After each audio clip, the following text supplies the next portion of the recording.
आज के युवा कल का भविष्य है, लेकिन क्या आज के युवा भविष्य के लिए तैयारी अच्छे से कर पा रहे हैं? नमस्कार, मैं डॉक्टर प्रदीप, आपका योग साथी और शुभचिंतक। आज हम एक बहुत ही अच्छे विषय के ऊपर बात करने के लिए जा रहे हैं।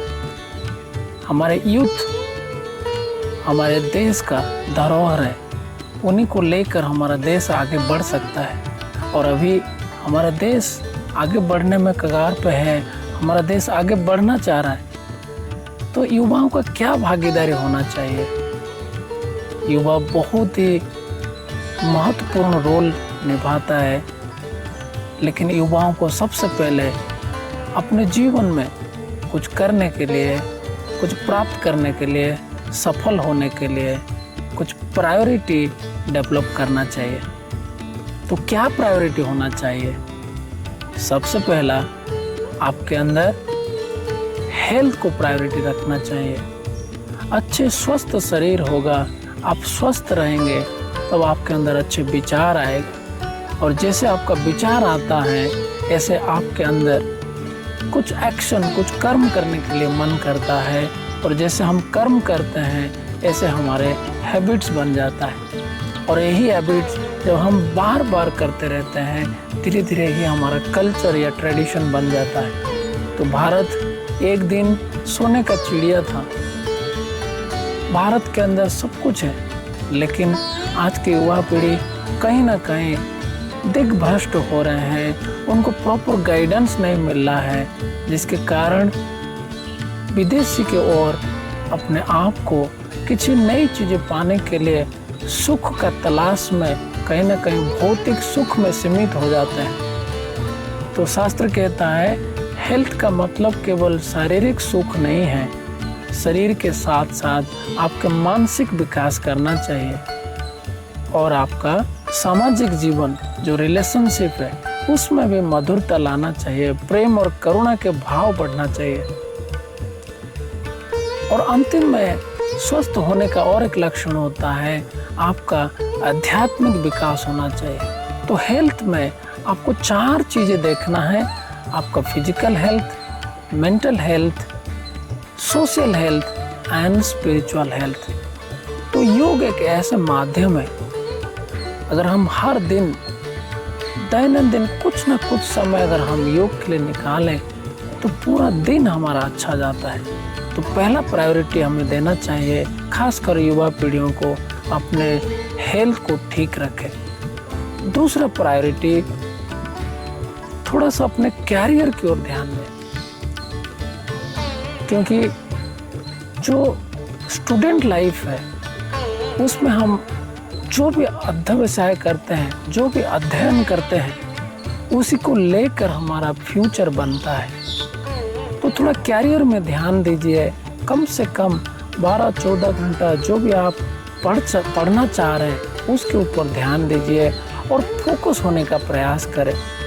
जो चीज़ें आपके अंदर से आपको खुशी देता है, जिसको पढ़ने से आपका समय कैसे चला जाता है वो पता नहीं चलता है, आनंद लगने लगता है, तो ऐसे विषयों को चुनें। आप अपने पैशन को समझें, किसी के दबाव में आके या किसी को देखते हुए अपने कैरियर ना बनाएं। कैरियर में खुद का इन्वॉल्वमेंट रखें, खुद का खुशी, खुद का सपना को उसमें जोड़ें। तीसरा प्रायोरिटी आप अपने फैमिली को दीजिए, चाहे सुख हो या दुख हो। सुख में तो कई सारे लोग आपके साथ रहते हैं, लेकिन दुख में अगर कोई आपके साथ रहता है, जब भी आपको कष्ट मिले तो आपके माता पिता, आपके परिवार वर्ग आपको साथ देते हैं। तो तीसरा प्रायोरिटी अपने फैमिली को दीजिए, उनके सुख दुख में उनको समय दीजिए।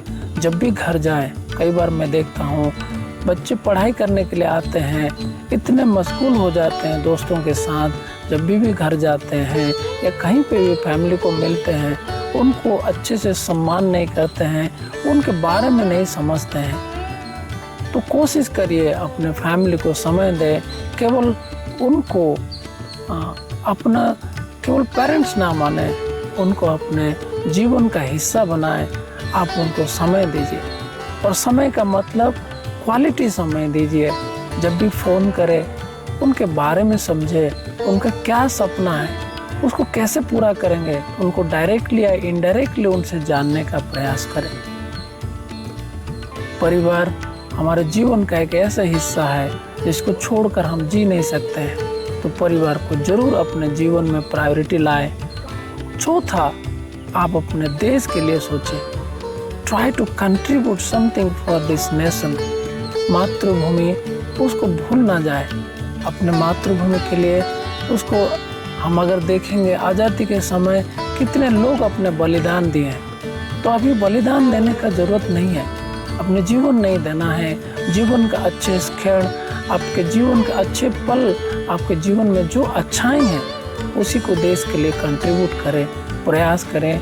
अपने देश के लिए अगर अभी कुछ नहीं कर पा रहे हैं तो कम से कम अपने आप को तैयार करें।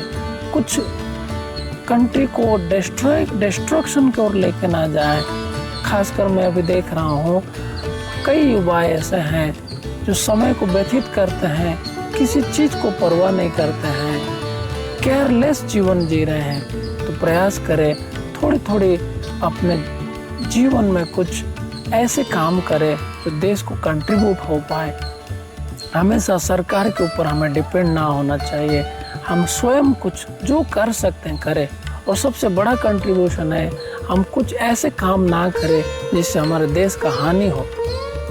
केवल अगर स्वस्थ, सुंदर और शांत होकर रहेंगे तभी भी देश के लिए सबसे बड़ा कंट्रीब्यूशन हो सकता है। और अंतिम में उस परमेश्वर परमपिता के साथ जुड़ के रहे।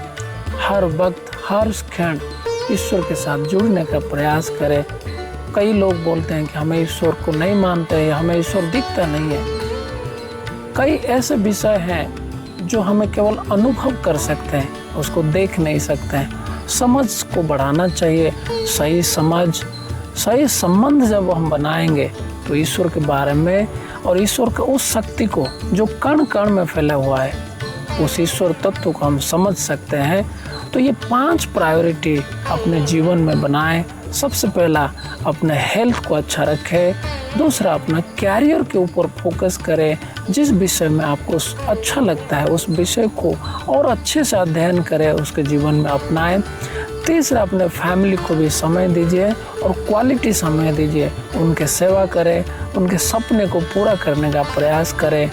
चौथा, अपने जीवन में अपने देश के लिए कुछ जरूर समय निकालें। देश को कुछ देने के लिए, इसी देश से हम सब कुछ लेते हैं। मातृभूमि से हमें प्यार करना चाहिए, उसको कुछ देना चाहिए। और चौथा, उस परमपिता परमेश्वर के साथ अपने आप को जोड़ कर रखे, भक्ति भाव बढ़ाए और अपने जीवन को सफल बनाए। तो हम ऐसे ही आपको आने वाले समय में कैसे योग के माध्यम से आपका जीवन और अच्छा सफल हो सकता है। आपके कैरियर में, आपके स्वास्थ्य में, आपके रिलेशनशिप में, आपके भाव में, आपके इंटेलेक्चुअल लाइफ में, आपके इमोशन में कैसे योग आपको मदद कर सकता है, उस विषय के ऊपर चर्चा करेंगे। हमारे साथ जुड़े रहें, जैसे फ्यूचर में हम आपको ज़रूर बताएंगे। आपको अगर कुछ ऐसा लगता है किस विषय में हमें बात करना चाहिए, जैसे अगर टाइम मैनेजमेंट का बात हो, स्ट्रेस मैनेजमेंट की बात हो, तो आप ओवरऑल कैसे बॉडी अलाइनमेंट रखेंगे, कैसे मेंटल हेल्थ को डेवलप करेंगे, ऐसे कोई भी अगर आपके अंदर विचार है जिसके ऊपर हम विचार आपको लगता है कि हमें अगले वीडियो बनाना चाहिए, तो ज़रूर कमेंट में लिख के बताएं। तो आपका दिन मंगलमय हो। सभी को धन्यवाद, सभी को नमस्कार। Thank you.